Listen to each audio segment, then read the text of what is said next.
I would give it about an 8.5. 8.5. Yeah, on scale. Give or take, and I'm speaking from having inside knowledge, not just looking at the outside. On the outside, it is a 9 certainly in most people's book, but sitting within there was still some room for improvement. Minister with responsibility for education, youth, sport and culture, Ron Redhead, rated this year's Carnival product on a scale of 1 to 10. A full analysis into Carnival 2023, he said, is scheduled for later this month, as several grey areas were documented. A number of entities that we have to commend and congratulate in addition to Spicemas Corporation, but Spicemas Corporation and their leadership essentially did what they had to do, and as I said, there is still room for great improvement, which is what we are hopeful that we can discuss. The post-mortem has already been planned with myself and the board sometime later on this month. Yeah. SMC is expected to do a little stakeholder engagement as we plan for 2024.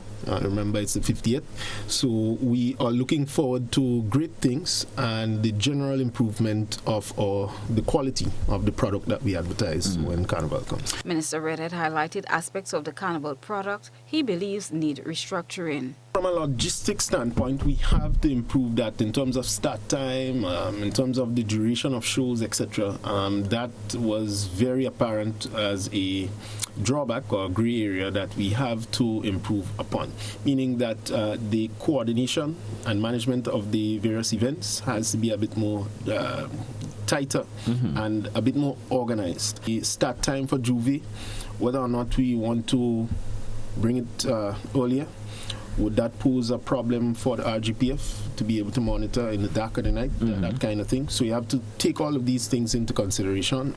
The incorporation of private shows during the festive season is also listed among areas for discussion. Vendors situated along the carnage hoping to capitalize on an extra dollar during Carnival were at a disadvantage. Minister Redhead addressed what possibly happened and how they intend to address it going forward. Spicemas is aware of the situation. As I said, defense, well, not so much defense, but the board was relatively new, so having coming in, they did try to make some alterations which they thought would enhance and help the situation.